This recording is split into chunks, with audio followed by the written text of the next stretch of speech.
So before I begin, I want to extend my sincere appreciation to all the members who have supported this fundraise for over the last many weeks, right? And they have actually shared our updates. They actually contributed to the donation, and they actually passed the message through word of mouth, and they have purchased the ticket, and they actually encourage others to purchase. So as a result, actually, we have raised so far over $15,000 through the donation.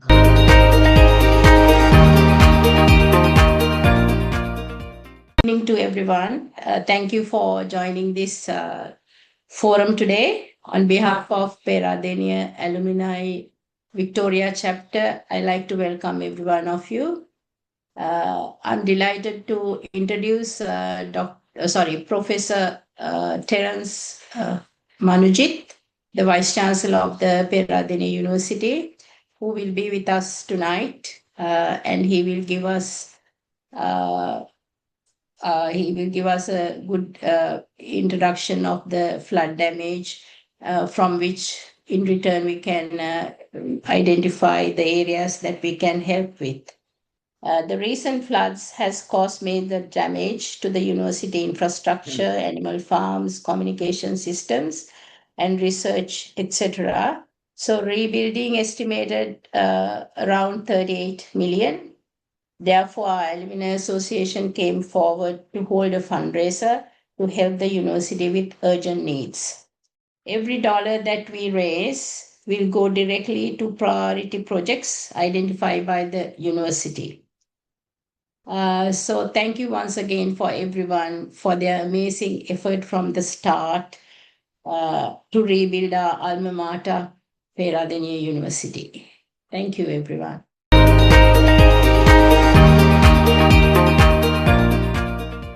This presentation was prepared by me a couple of weeks ago for the University Grants Commission. So I'm using the same set of slides just to give you a glimpse of what Peradeniya is all about. The largest university with 1,700 acres. Although we boast that we have 1,700 acres, the central area is about 200 acres. With 9 faculties now, 86 departments, 4 postgraduate institutes, library, gymnasium, health center, 23 hostels, 3 guest houses, 412 quarters, 9 faculties. Just in few seconds, to begin with agriculture, allied health sciences, arts, dental sciences, engineering, medicine, management, science, veterinary medicine. In addition, we have 35 acres of wet farm, animal science farm, 72 acres, the Dangola farm, nearly 200 acres, Mahaweli 50 acres. 4 postgraduate institutes, 1974, the first one, PGIA, then PGIS, PGIHS, and finally medical sciences. Pool, gymnasium, walking trails, iconic open air theater. So these were the entities that were severely impacted on 27th night, November last year. Faculties, 3 faculties manage agriculture, vet medicine, hostels, Sarasavi Medura and Hidagala Hall. Hidagala Hall is a small hall, so I did not mention here. IT center, our distance arm, all CDCE. Gymnasium and swimming pool complex, works division, playgrounds, PGIHS, daycare center, Buddhist temple. So we prepared an interactive map which is up on the website. I will show you in a minute later on. So that gives you the area which came underwater. Now our workable area, land area is nearly 250 acres, out of which 114 acres came underwater. In terms of the number of buildings, 85 buildings came underwater. These are some of the pictures that I took personally on the following day morning. What you can see here on the top left is the Sarat Chandrawala is already underwater, and gymnasium. The river started flowing in campus. Now the management faculty inside the computer room, the furniture, computers all damaged. This is agriculture faculty, animal science and soil science, two departments were severely affected. Because of the thrust that the floodwaters had, some of the refrigerators, freezers, minus 80 freezers, biosafety cabinets, they had been toppled inside the buildings. And few vehicles got stuck. Wet faculty, 4 departments were severely affected, including high-tech laboratories, aquatic fish research disease center. And this is the original Sarasavi Medura building, 4-story building, which is at the river level. The ground level, the flood height came up to about 7 to 8 feet. So all were inundated in muddy water. This is our IT center. IT center, the downstairs we had all the servers installed. All the servers got completely busted. What you can see is the right bottom corner is the IT center. You can see the water level there on the 28th morning. So finally, it played havoc and it was a total disaster. This is the Center for Distance and Continuing Education. The entire stores, I think 32 million worth of stationery and other items got destroyed in one night. The gymnasium was in fact less affected comparatively, but the swimming pool, this what you can see on the left bottom, the pool pumps were affected, and all the pumps are now are being serviced. And the gymnasium in the middle, we have a parkies or a wooden deck which got completely inundated in water. So therefore, there's a termite attack problem now going on. So we started chemical treatment to prevent termites. So this is a works division. Our engineering division was completely inundated and came underwater. Now, in the aftermath, we started recovering whatever that we could recover and cleaning operation while we were estimating the damage. So estimating the damage was a Herculean task because we had to uncover some of the items, determine the what was lost. So we had so many problems in the aftermath. First, we had to save the lives. So fortunately, when the disaster struck, there were nearly 11,000 students on campus, and there were a few thousands outside. So we brought the outsiders also inside, and we had to feed them for 4 to 5 days. So it was a sort of a nightmare for us, and we have never experienced a disaster of this proportion. And on the following day, it was okay because we had dry rations. But after we ran into severe problems. We did not have power. We did not have water. We did not have even telephone connections. So I had to depend on the Sri Lanka Army, Dalada Maligawa for prepared food. And thankfully, Sri Lanka Army provided nearly 6,000 prepared meal packets per day. Plus another 2,000 from Dalada Malika, and that is how we survived. Now the damage was estimated to be around 6 to 7 billion Sri Lankan rupees because the direct damage was about 3 billion Sri Lankan rupees. Some of the buildings have to be now shifted and relocated. Example, Works Division and Faculty of Management. So therefore, altogether, slope protection, riverbank protection, restoration, etc., it comes to about 6 to 7 billion Sri Lankan rupees. Now we have, in the aftermath, we had this problem whether the buildings are safe for reoccupancy. So we appointed a few committees, in-house committees, to look into the safety of geotechnical aspects, electrical aspects, electronics, etc. And they visited nearly 24 places and gave me a report. It was an interim report. So I had to seek the assistance of the NBR, National Building Research Organization, as well. They are still completing the work. Apparently, most of the flooded buildings have developed cracks that we did not previously have. But still, they say structural safety is fairly all right. So therefore, most of the buildings now we have already been we have reoccupied, and the university we started the faculties in a stage-wise, staggered manner. First, on the December 16th, we started 3 faculties. Allied health sciences, medicine, and engineering. Then on the December 29th, we started another 3 faculties, agriculture, vet medicine, and there was another faculty.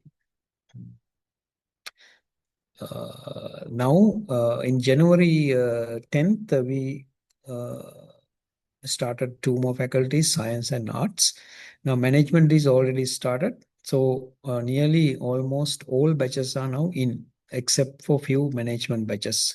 Management faculty was a severely impacted faculty in terms of the buildings. Equipment-wise, the vet faculty had the most severe loss. So then damage estimation was done. This was handed over to the UGC officials, including the minister. They visited Peradeniya, and we got a lot of assistance during the disaster in terms of food, dry rations, sanitary items, etc. Thanks to again Australian group, sort of an independent group. That group provided not nearly, sharp 144 mattresses for Sarasavi Madura Hostel. And also we got some donations from media outlets, Derana and Sirasa. So these are the mattresses that we received, a sample of mattresses from Arpico. The Australian group directly made the payment to Arpico. That is how we got those mattresses very quickly. Now, students are already inside the hostel. Some of the stationery items and blankets, pillows, pillowcases, all were donated by 2 local media outlets, namely Siras and Derana. So the hostel is perfectly all right now. And that is where we are. Once again, thank you very much, Puavik, for organizing this. And in a minute, I will show you our interactive website and also the flood map. This is the website that we have specially created for this purpose. In fact, I forgot to mention that for fundraising purpose, I set up a committee comprising of Professor Sarath Kodituako from agriculture and 1 member each from the affected 3 faculties, Dr. Nureshananda from management, Dr.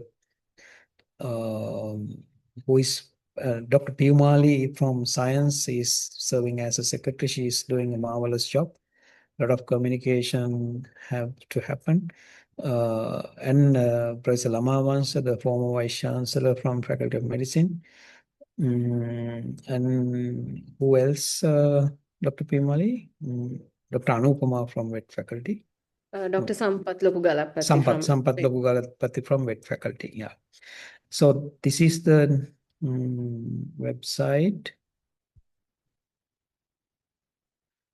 When you go to proposed projects, you can see projects organized under different faculties. For example, Faculty of Management has broken down the entire chunk into different smaller pieces. So the purpose of breaking the elephant into few chunks was to facilitate, since many organizations cannot take up one large project. Instead, they may prefer to go with smaller ones. So that is the main purpose of identifying smaller projects. And Faculty of Vet Medicine, 31 projects, Faculty of Agriculture, 10 projects, etc. Now that is where we are. So I'm happy to, one more thing, flood map is also there on the website. So once you click on the flood map, thanks to the Department of Geography, the students mostly did this map. It's wonderful. It identifies landslide areas, landslide prone areas, and already started areas and flood affected areas. Interestingly, nearly 50% of the main area came underwater. So when you click on these sites, it gives the flood height, water height, and all other teeny tiny details. So what you see here is the river in green, and this reddish brown areas are the areas that came underwater. Red color ones are the buildings that came underwater. So that's how it goes. You can see this red line is the river, what do you call,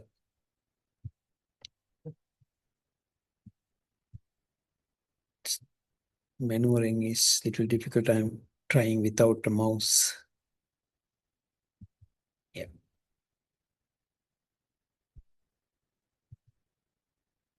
So this is a river. According to Sri Lankan regulations, there should be 60 meter. This is the buffer zone or the mandatory. It is moving around. Yeah. Reservation, but some of the buildings are we have breached this rule, so therefore it is already there in the floodplain. Anyway, now the flood waters have gone beyond this demarcation. So anyway, that is how 114 acres got inundated in water. Thank you very much once again for listening to me.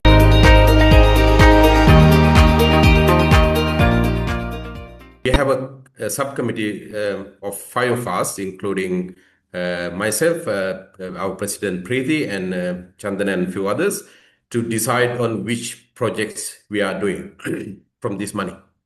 What we thought of doing is we preferred, rather than giving whatever we donate to the main budget to the account, we thought of taking a project so that we can actually see a completion of one project from the money we raised. We thought it's a good way of giving the transparency to the donors and others who supported us here. So it always when we do some sort of donation or do some activities in Sri Lanka, we all know how the systems are, and as a transparency becomes a main issue. So that's. I'm very glad that Professor Terrence and the team has done a marvelous job in dividing them into smaller projects, and then they have been put up into a website, and so we easily can look what the projects are, what the price, what the cost of the projects, and what our capacity and which projects to choose. It is very useful and very easy for us to do that. And so thank you very much for the team for doing that, and the very hard work they have done. So what we, as a committee, we decided we will do minimum 2 projects. One is helping overall wider community in Peradeniya University. Is like all faculties, somehow not to limit to one faculty, but helping majority from that. That's like for example, our mind is about supporting gym and gymnasium, or something like that. So yeah, everybody can benefit from supporting that project. That's number one. Number 2 is we thought, what is the dire situation of university at the moment, where they can't do the education properly because of this damage from this flooding.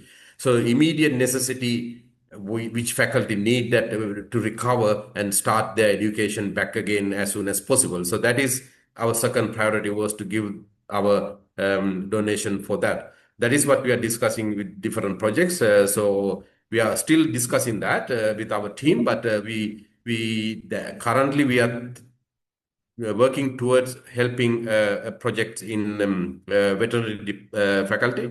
So because that has been affected very badly at the moment, they can't run some of the projects without the necessary drugs and other things. So we might choose into one of those projects. And when those two, the common projects for helping everybody, and then the immediately necessary projects, and if we raise more money, then we might go into another faculty, different faculty. So if it is this one, we will try to go to management faculty or agri faculty or something, so that we can do another project. So that's how we plan. Because we don't know exactly how much we are raising, so we can exactly decide this is the project we are doing now. So this currently we are doing those two projects in our mind, and I thank Pimali for blocking those two projects for the time being till we finalize that, so that we know that they are available for us to do. And so that's what we are, how we are working towards what type of projects we are doing. And transparency-wise, Professor Terrence explained to you in detail how the transparency happens, or what we are trying to do from our end to get the confidence from our donors and others who are supporting us, is to keep them informed every step of what you're doing, and every steps of what the recovery process is happening. Whenever they update, we will update.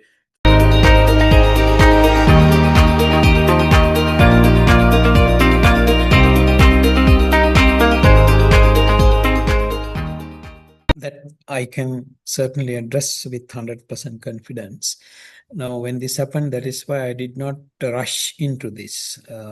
Before doing anything, before asking for donations, I wanted to make a proper estimate. But getting a proper estimate was also a Herculean task, because we didn't know where to start from. There are some other government procedures. So we gradually started damage assessment, and halfway through we were able to make the adjustments, because some of the items we could recover. Even some of the smart boards and computers, we were able to wash them, and I don't know, their shelf life might have gone down significantly, but some of the items we see that we can recover. So accordingly, we adjusted the numbers, and we set up a central account. It is not a different account. It is our general account where we receive money from the treasury. That is the number that we put on our website. Under donate now, we have listed our account details. So this is the main university account. So once you make a donation, it is automatically acknowledged, and this is registered in the Bursa's office. And Bursa every day gives me a record of this one, and I write a manual acknowledgement also, and signed letters are also being emailed to the respondent or donor.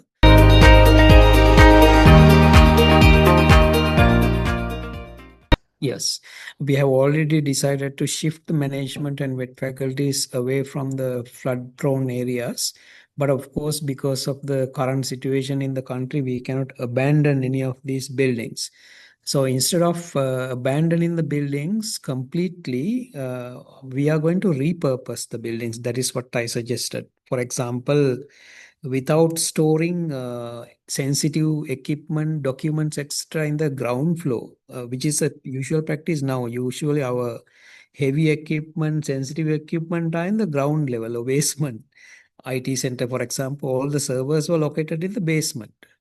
Now we have to rethink the use pattern of the building. So we are now shifting all the sensitive equipment to the upper floors and leaving the ground floor for very simple inexpensive items. So since we cannot simply abandon all the buildings, the shifting, even if we start the shifting today, it will take another 5 years for complete shift. So works department IT center, we don't want to relocate.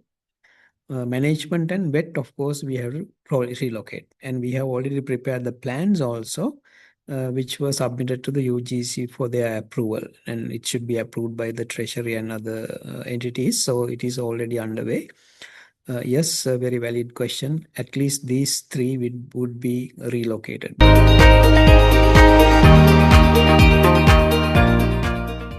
Yesterday and day before, I contacted the Dean Management and I asked for the most urgent ones for him to resume the faculty.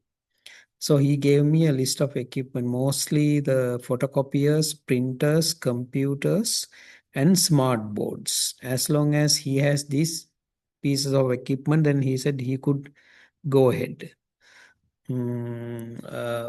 Since management faculty is the most impacted one, so I thought of getting that one. I highlighted this as the essential one. Pimali, do you have anything else at the moment? The most? So on the website also, we have given the priority projects as well from different faculties. They have highlighted, usually the first projects that they have listed under each faculty would be the priority Can be project. considered the most Yes, prioritized priority one. restoration projects. Yeah.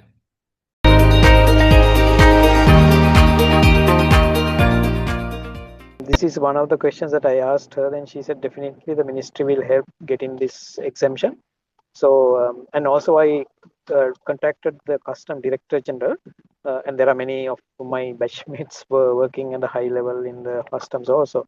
So they all informed me that if I get the exemption through the Foreign Ministry, the Finance Ministry, they will definitely do it, waive off tax, so that equipment will come here free of charge.